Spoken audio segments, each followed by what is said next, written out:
Two men stand in a circle of dirt, surrounded by a crowd that's gone completely silent. There are no gloves, no padded mats, and definitely no referees standing close enough to jump in if things go south.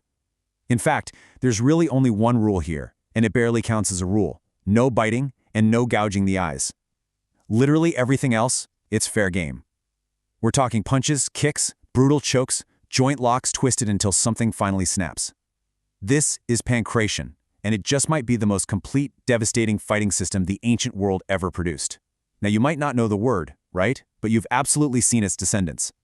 Anytime you watch a modern mixed martial arts fight, punches flowing into takedowns, grappling mixing with strikes, you're actually watching a modern echo of exactly what Greek warriors were doing over 2,000 years ago. So, what exactly was this? And how did guys with no modern sports science, zero protective gear, and no internet full of technique breakdowns build a system this complete? Let's dive in. Well, the name itself kind of gives the whole game away. Pancration comes from two Greek words, pan, meaning all, and kratos, which means power or strength. You put those together, and it translates roughly to all powers or total power. And listen, that wasn't just some clever, catchy marketing name. It was a literal description of what you could do in the sport. Think about it. Unlike ancient boxing, which was just striking, or traditional wrestling, which was just grappling, pancration took both and mashed them into one single discipline. You could punch, kick, throw, choke, lock joints, all in the exact same match against the exact same opponent. There was no artificial separation between styles like we've seen in modern combat sports for so long. Historian Michael Polyakov, he's written a ton on ancient Greek combat sports for Yale University Press. He actually describes pancration as functioning like an early form of mixed combat.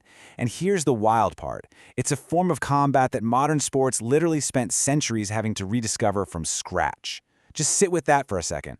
The ancient Greeks figured out, over 2 millennia ago, that separating striking and grappling into two different sports just creates an incomplete fighter.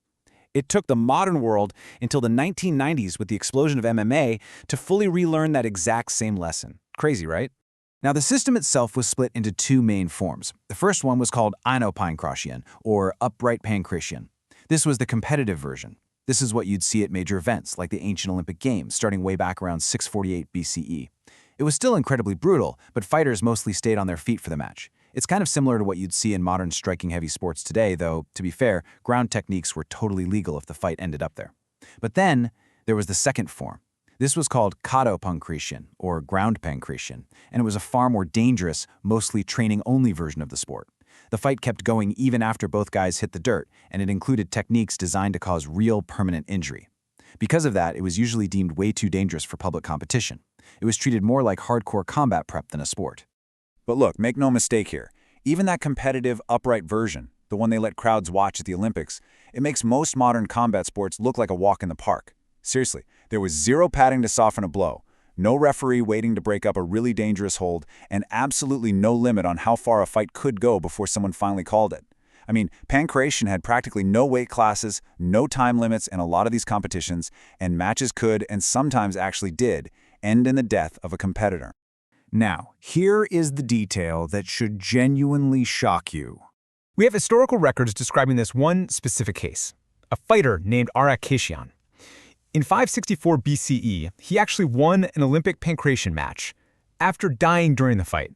Yeah, according to the accounts, his opponent locked in a chokehold that was severe enough to be fatal.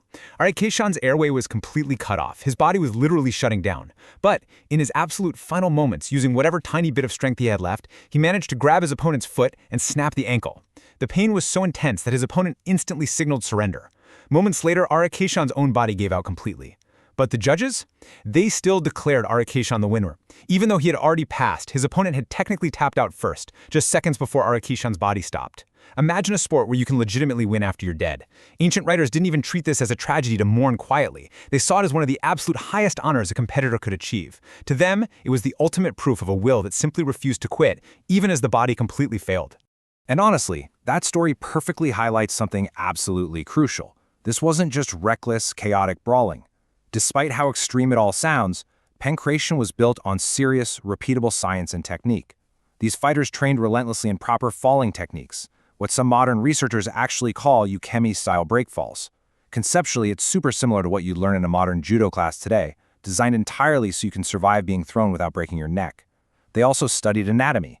They knew exactly how a wrist, an elbow, or a shoulder bends. They knew precisely how far they could push a joint before a ligament tore or a bone snapped. It wasn't guesswork. They knew exactly how to force a submission. Now, I want to be completely upfront with you about how we reconstruct all this ancient combat. It's not like we have some perfectly preserved training manual from an ancient Greek MMA gym. We really don't. A lot of what historians know actually comes from piecing together surviving fragments. We look at old Greek pottery and statues that show very specific holds. We analyze quick mentions in texts by ancient writers, like Philostratus, and we compare all that to combat systems that have survived continuously in other parts of the world. So yeah, some specific techniques are definitely debated by historians. We're rebuilding this from incomplete puzzles. But the one thing that is not up for debate, the fact that this was a highly refined, deeply technical fighting system. It wasn't just throwing haymakers.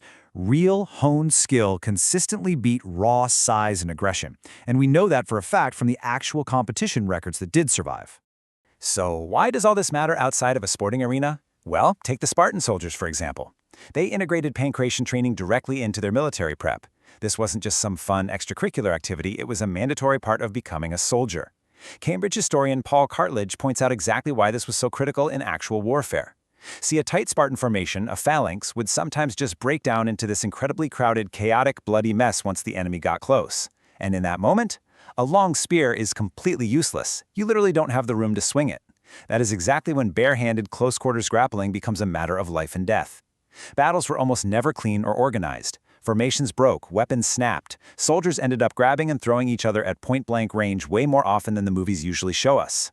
A soldier trained in pancration had a massive survival advantage when the shields fell and the real chaos started. Which brings up a fascinating question. How did these guys actually train for something this physically demanding without our modern tools? I mean, they didn't have spring-loaded mats. They didn't have isolation machines at the gym. Nobody was filming their sparring sessions on a smartphone to review their form later. The answer is just an unbelievable amount of raw repetition against a live, resisting human being. The techniques were passed down strictly through physical demonstration, teacher to student, body to body. Scientists who study how humans acquire physical skills call this concept embodied learning. Basically, it means it's a type of knowledge that lives entirely in your body's muscle memory. You build it through doing, not through reading a textbook or watching a tutorial. You couldn't just study pancration on paper. You had to physically get in there and feel it. And that immediate feedback is where the real adaptation happens. You had to be thrown into the dirt over and over again by someone way better than you until your body instinctively figured out how to brace itself, how to fall, and eventually how to reverse the throw. In this kind of training, failure wasn't some abstract concept. It was immediate and it hurt. If you messed up a technique, you felt it instantly in your own joints, or when your back slammed into the ground. There was no gentle learning curve. Your body learned the correct technique very fast, simply because the incorrect technique was too painful to keep repeating. Eventually, the right movement became the only one that made any sense to your nervous system. This perfectly explains why ancient pancration training built the kind of insane full-body conditioning that modern gym-goers spend literal years trying to achieve with carefully planned routines. Think about it. When you grapple against another human being who is actively fighting back, your entire body has to fire at once just to stay balanced. That is a completely different ballgame than sitting on a gym machine and isolating one single muscle group. Modern strength researchers actually tell us that fighting an unpredictable, resisting opponent creates a training stimulus that is way more complex than lifting fixed weights. Your body is forced to adapt to forces coming at you from totally unpredictable angles every single second. But as incredibly effective as this system was, there's a bittersweet reality we have to sit with. Pancration eventually faded away. When the Roman Empire conquered the Greek lands, they changed what public entertainment looked like. They wanted gladiators. They wanted slaves and prisoners fighting with weapons to the death for massive crowds. And because of that shift, pancration was basically lost for over 1,000 years. It only really survived in old text and artwork, not in actual practice. For centuries, this beautifully brutal system of total combat, refined over hundreds of years, just vanished. It literally took the rise of modern MMA in the 1990s for the world to independently rediscover the exact same principles those ancient Greeks already knew. The realization that real fighting doesn't neatly separate into striking or grappling. You need both. And training against live, unpredictable resistance builds a fighter in a way no isolated gym drill ever could. So let's go back to that circle of dirt for a moment. You and I, we're probably never going to step into a dirt ring with no gloves, no mats, and a crowd watching to see if we survive. And honestly, That's a very good thing. But the next time you're watching a modern combat sport and you see two fighters seamlessly flow from a strike right into a takedown, right into a submission, realize that you aren't just watching modern athletic innovation, you are watching history echo. Picture that ancient, silent crowd. Two guys with absolutely nothing protecting them from the consequences of whatever their bodies decide to do in the next 5 seconds. No padding, no separate rounds for striking or grappling to hide behind if they get tired. That total, unguarded exposure to consequence is exactly what built a complete fighter. And it did it faster, and way more honestly, than any modern program designed around safety ever could. Pain was the teacher, repetition was the entire curriculum, and the body that walked out of that dirt circle, whether it won or lost, had learned something that no manual or machine could ever teach. What you see today is a system that ancient soldiers had already perfected, lost, and forgotten, just slowly being pieced back together by people who didn't even realize they were rediscovering it. They were just standing in the same dirt circles 2 millennia later. It kind of makes you wonder, doesn't it? What other ancient sciences have we completely forgotten, just waiting out there to be rediscovered?